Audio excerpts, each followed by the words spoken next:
Je vais faire quelque chose d'unique. Je ne pense pas que cela ait déjà été fait auparavant.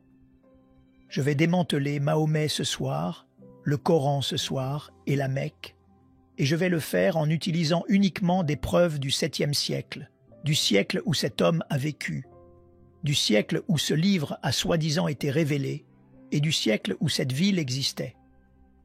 Soyez patient avec moi. C'est énormément de choses à démanteler, et je dois le faire en 1 heure, donc je vais vous demander de ne pas me regarder. Je veux que vous regardiez les écrans, parce que nous allons parcourir rapidement ce matériel. Posez vos stylos, vous n'allez pas suivre.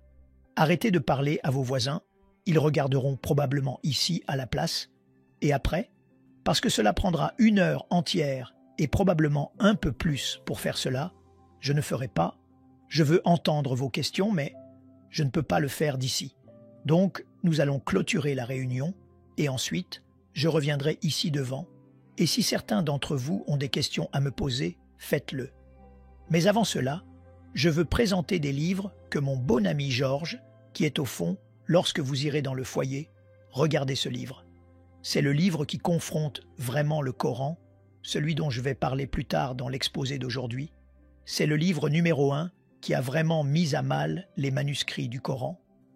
Je parlerai de certaines des objections musulmanes, mais c'est de Claire Tisdale.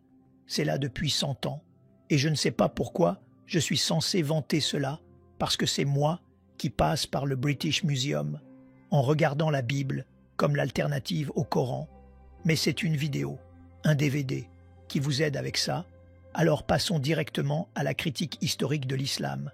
Un aperçu rapide, l'accent est mis sur rapide. Alors allons-y. Que vais-je faire? Je vais regarder 4 domaines. Je vais regarder le problème avec les sources, puis je vais passer à la Mecque, de là à Mahomet et de là au Coran. Nous allons terminer avec le Coran parce que c'est de loin le matériel le plus dommageable. Une grande partie de ce que je vais présenter ce soir, la plupart d'entre vous n'ont jamais vu auparavant, et si c'est le cas, eh bien, que Dieu vous bénisse. Parce qu'alors vous comprendrez probablement un peu. Mais pour la plupart d'entre vous, ce sera nouveau. Quelles sont les affirmations que les musulmans font concernant le récit islamique standard? S-I-N. N'est-ce pas génial? Péché. Nous allons mettre fin au péché ce soir. Le récit islamique standard ce sont leurs traditions. C'est ce que chaque musulman doit savoir, chaque musulman, qu'il soit radical, nominal ou libéral. Comment il marche, parle, mange, boit, dort dépend de ses traditions. Du récit islamique standard, maintenant ils croient tous. Chaque musulman croirait que Mahomet était le dernier et le plus grand prophète né à la Mecque en 550-70, mort à Médine en 632, a modelé l'islam pour le monde entier comme un paradigme et a reçu le Coran comme sa révélation finale. Par conséquent, le Coran et sa révélation envoyée entre 610 et 632, c'est la plus grande, la seule révélation parfaitement préservée selon l'islam, la révélation finale, et elle corrige tout ce qui s'est passé avant. Donc, l'islam, naturellement, dirait qu'il est leur religion finale, basée sur la vie de Mahomet. Et ses paroles, c'est la sunna et sur les enseignements du Coran. Conclusion.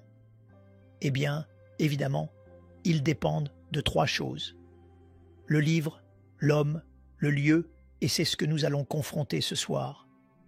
Le livre, l'homme, le lieu, le livre, le Coran, l'homme, Mahomet et le lieu, la Mecque, puisque tous les 3 sont fondamentaux pour l'islam, sans l'un d'eux, les 2 autres tombent, nous devrions enquêter sur les 3, et c'est ce que nous allons faire ce soir, mais au 7e siècle et dans la partie centrale de l'Arabie, le Hedjaz, où se trouvent la Mecque et Médine. Pour faire cela, nous devons commencer par les sources. Où allons-nous aller? D'où viennent toutes ces histoires? Tout ce que nous savons sur Mahomet, tout ce que nous savons sur la Mecque, tout ce que nous savons sur le livre lui-même doit venir d'une source. Alors allons voir cette source, parce que cela soulignera pourquoi il y a un problème avec tout le reste ce soir. Maintenant, pour être cela, je veux que vous regardiez cette carte. Voici une carte du Moyen-Orient de l'Arabie selon le récit islamique standard. L'empire de Mahomet englobait cette zone brune, alors regardez la zone brune. C'est ce qui existait en islam jusqu'en 632 quand il est mort, puis ce qu'ils nous disent, c'est que la période des Rachidoun est entrée en existence. Ce sont les 4 premiers califes suivants. Ils englobaient 7. Zone orange. Donc il y a l'expansion qui s'étend, et puis vous avez la dynastie Omeyyade, qui est le premier grand califat, selon eux. C'est la zone violette. Je ne me soucie pas trop de la zone violette ce soir. Je veux regarder la zone brune et la zone orange. D'accord. C'est la zone que je veux regarder. Donc de Tripoli à l'ouest jusqu'en Afghanistan à l'est, de la Turquie au nord jusqu'au Yémen au sud. Soyez patients avec moi, allons-y. Maintenant voici ce qu'ils disent, c'est leur récit. Ce n'est pas mon récit. Ils disent que Mahomet est né en 570. Le Coran a été révélé à partir de 610, puis il monte et va de la Mecque jusqu'à Jérusalem, monte aux 8-7 cieux, rencontre Allah, descend, rencontre Moïse, et découvre qu'il doit prier 50 fois. Moïse dit de le faire descendre. Alors il fait des allers-retours entre le 7e et le 5e ciel et le fait passer de 50 à 30 à 20 à 10 à 5 prières. Donc cela se passe en 621, puis il quitte la Mecque, monte à Médine en 622, vient et prend le contrôle de la Mecque et défait la Mecque en 633 et meurt ensuite en 632. Donc c'est la vie de Mahomet selon leur tradition.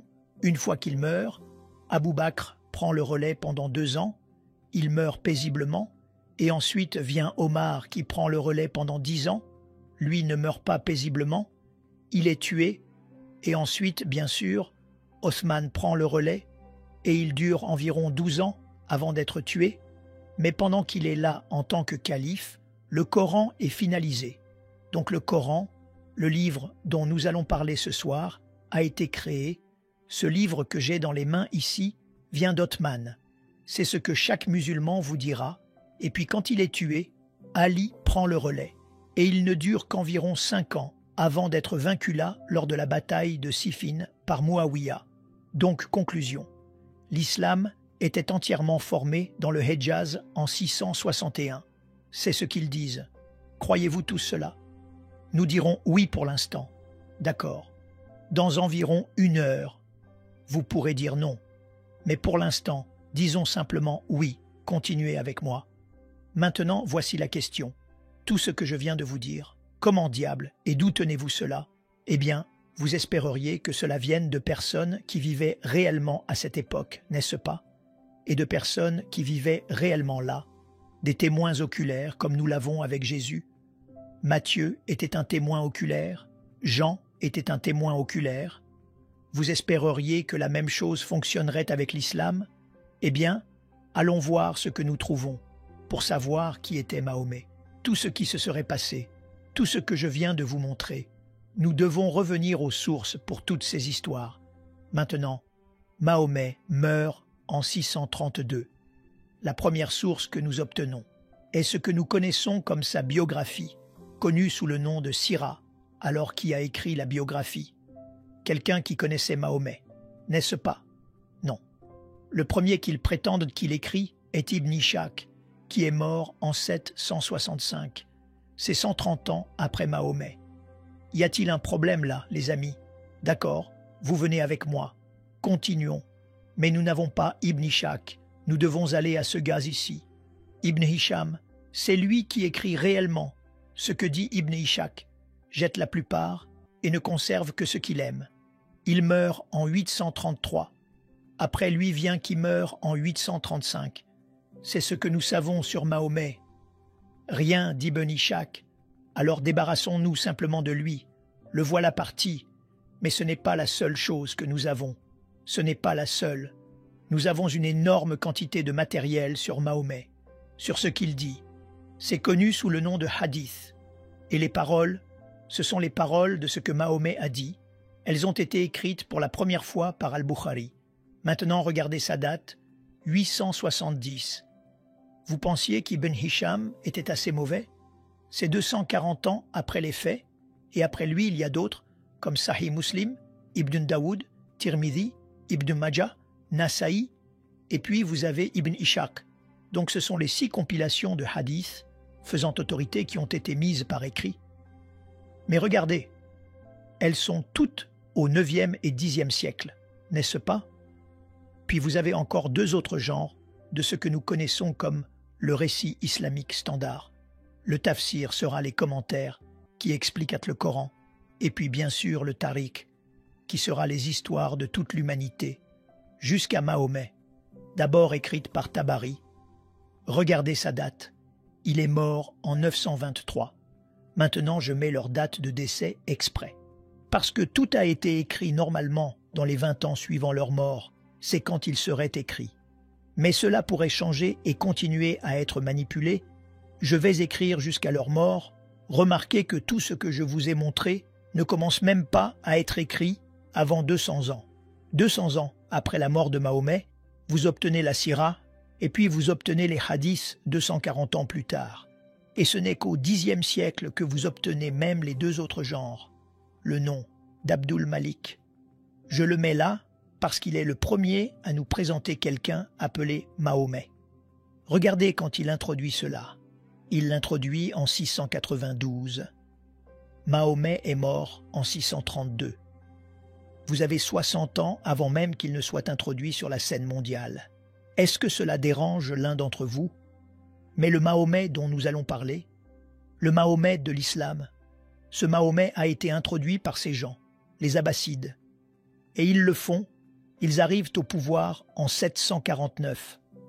Le Mahomet que nous regardons est entièrement leur invention, et ils ont eu 84 ans pour finalement obtenir sa biographie en environ 100 ans, pour obtenir ses paroles, et bien sûr les 2 autres genres.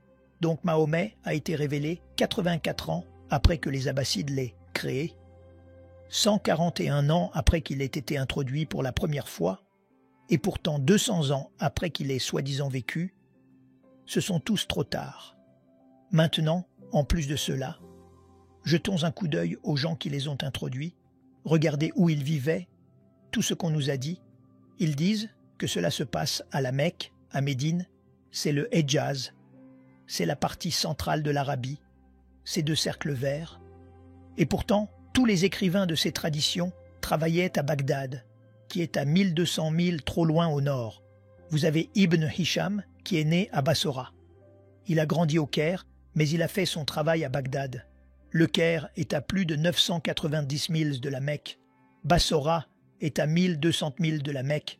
Vous avez Al-Bukhari, qui écrit les hadiths. Il est de Bukhara, qui est en Ouzbékistan. C'est à 2600 milles de distance. Al-Tabari, qui a écrit. Il vient du Tabaristan, dans le nord de l'Iran. C'est à 1700 milles de distance. Aucun des écrivains traditionnels n'a vécu ou travaillé à la Mecque ou à Médine. Ils étaient tous trop loin au nord de la Mecque et venaient de l'ouest à l'est de Bagdad. Toutes ces régions du nord sont celles d'où venaient les Abbassides. Commencez-vous à voir le tableau? Il y a un problème ici.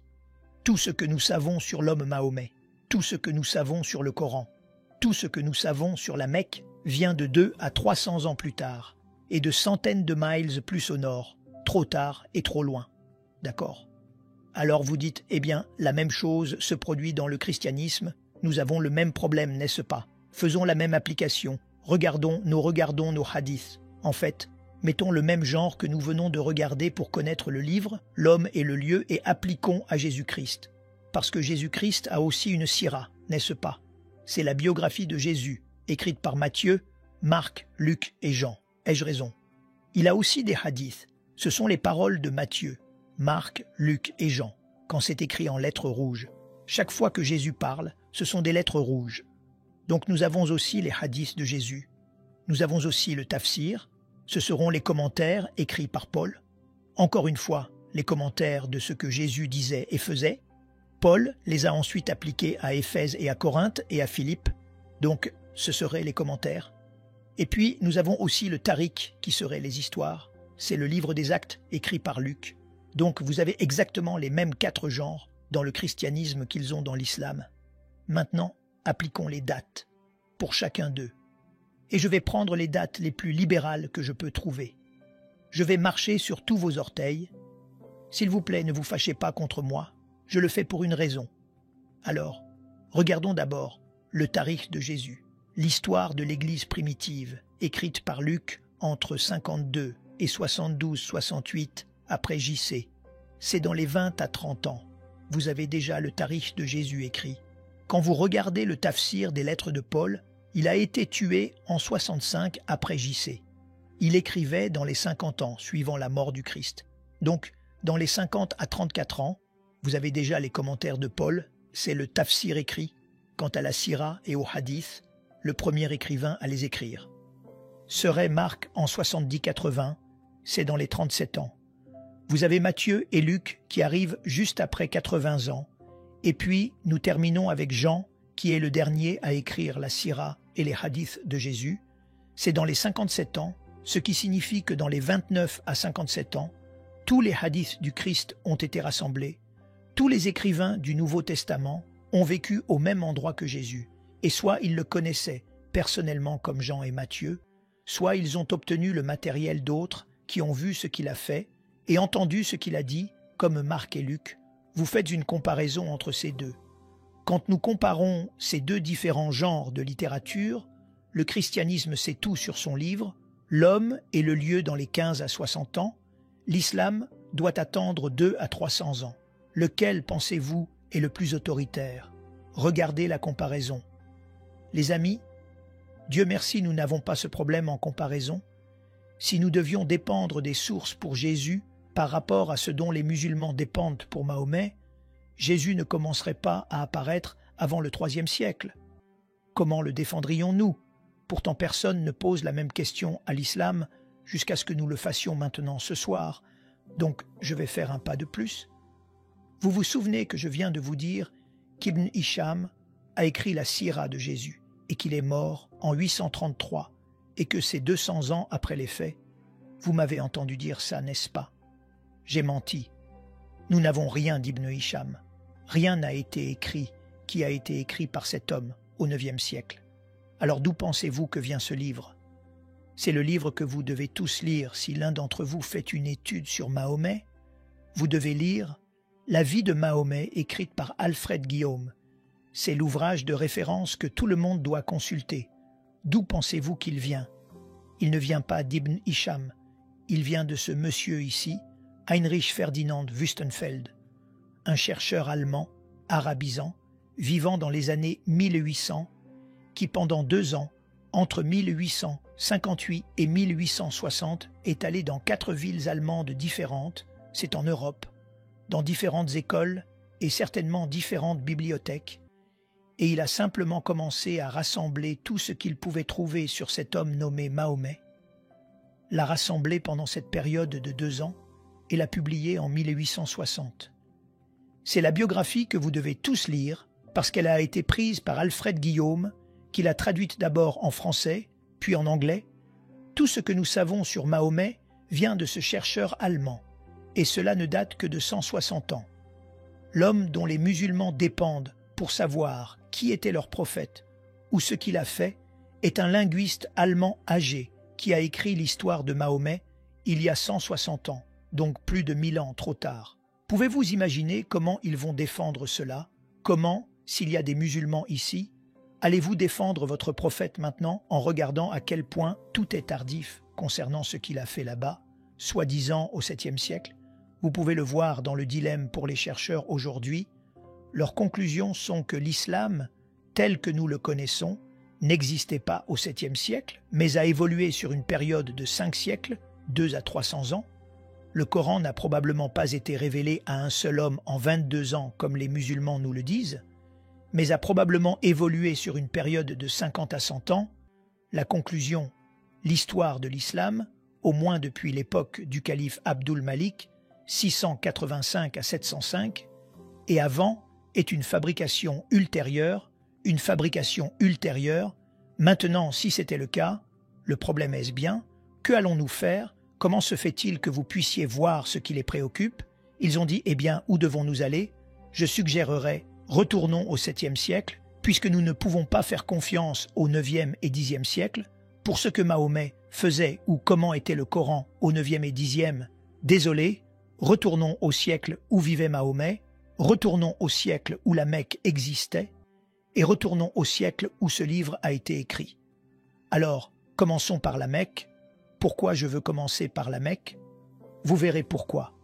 La Mecque est extrêmement importante. Rappelez-vous que l'islam dépend de 3 jambes. Vous enlevez une des jambes, les 2 autres s'effondrent. Donc si vous commencez par le livre, l'homme est le lieu pour les 3 jambes. Si vous commencez à confronter la Mecque, ça commence à vaciller. Une fois que vous fermez la Mecque, tout le reste s'effondre. Parce que s'il n'y a pas de Mecque, alors peu importe qui est Mahomet, ou quel est le nom, ou où vous le trouvez, il n'est pas à la Mecque, n'est-ce pas? Et si ce n'est pas à la Mecque, alors de quel Mahomet parlons-nous?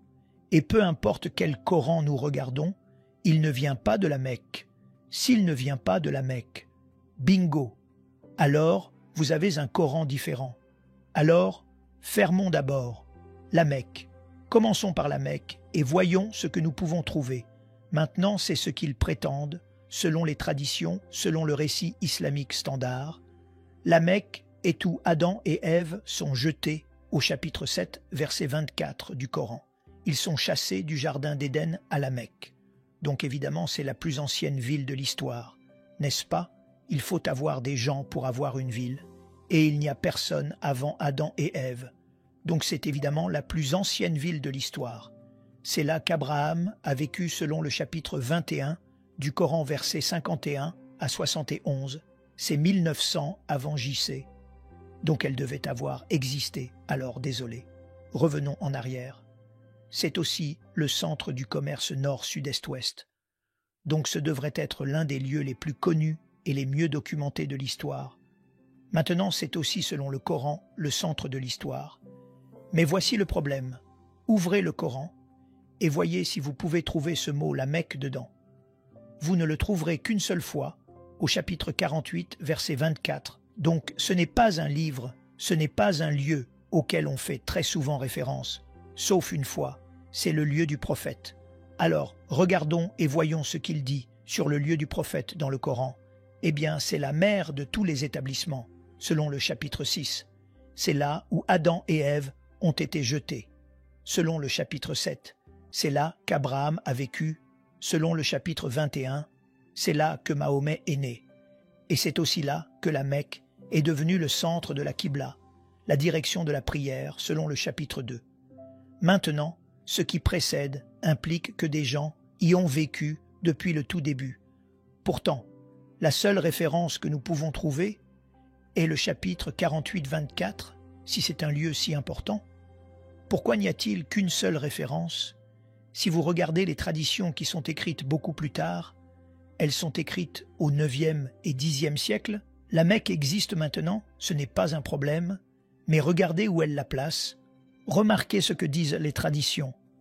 Ce lieu du prophète, qui est la Mecque, est dans une vallée, et a une vallée parallèle. Il a des ruisseaux, il a des ruines d'un pilier de sel juste à l'extérieur.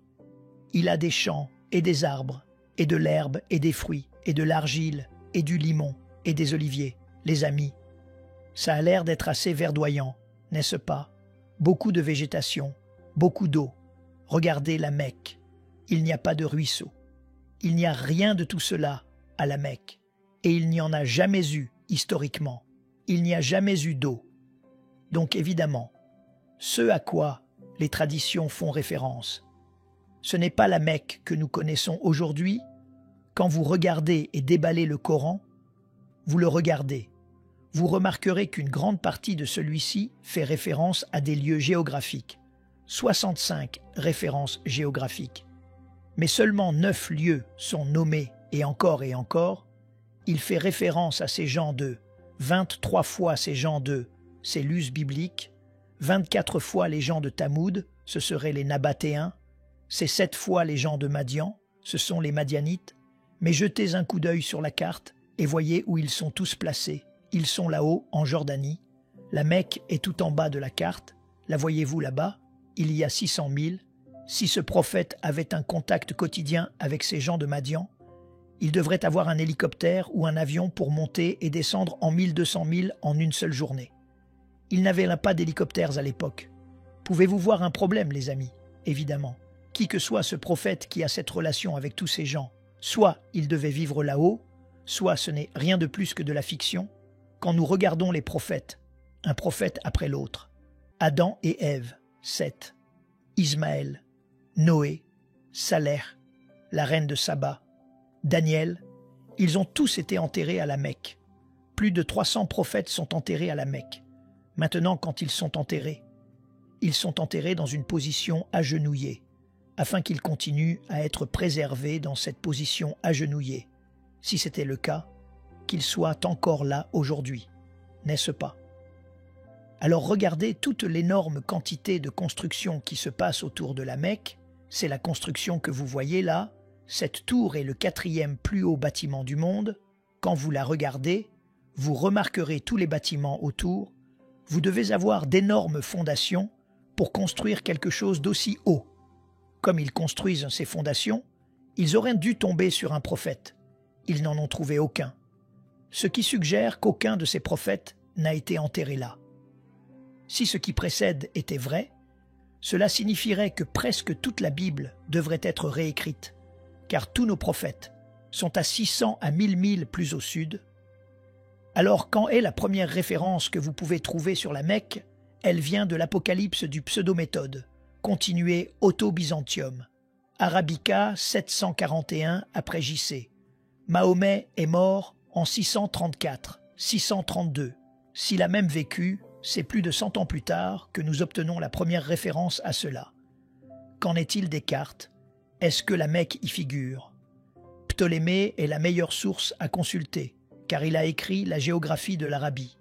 Et il y a ceux qui ont pris sa géographie et en ont fait des cartes, comme Leonardo Hall dans les années 1400.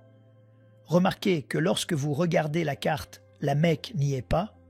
En voici une autre réalisée par Laura Fries en 1541. Remarquez que la Mecque n'y est pas non plus.